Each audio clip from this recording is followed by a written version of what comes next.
So for this week's SBT video, I'm actually doing it on a general thought that I had with the MLB playoffs starting tomorrow. I thought it'd be pretty interesting to look up what the economic impacts were of a team making the playoffs. So I did a little research, and the coolest thing I found was how much the tickets increase.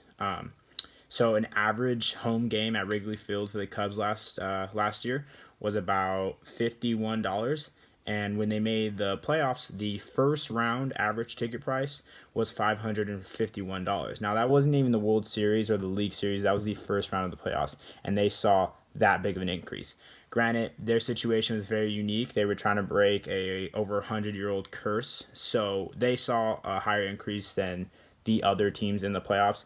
But nonetheless, everybody does experience an increase in growth in ticket sales and average ticket prices when they make the playoffs. That's just a given when you make the MLB playoffs. One of the cool things I saw was a trend in teams that had made the playoffs for the first time in a long time. They saw a higher increase than teams that make the playoffs every year.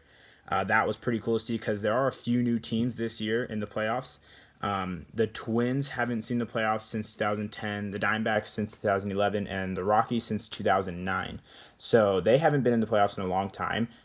This new revenue, this increase in sales, is huge for them. This isn't something they bank on at the beginning of the season where they can plan that they're going to be in the playoffs. No, this is all basically unexpected revenue that they're having, and there are a few franchises that are going to benefit extremely from making the playoffs this year, which is really cool to see that there are those types of franchise.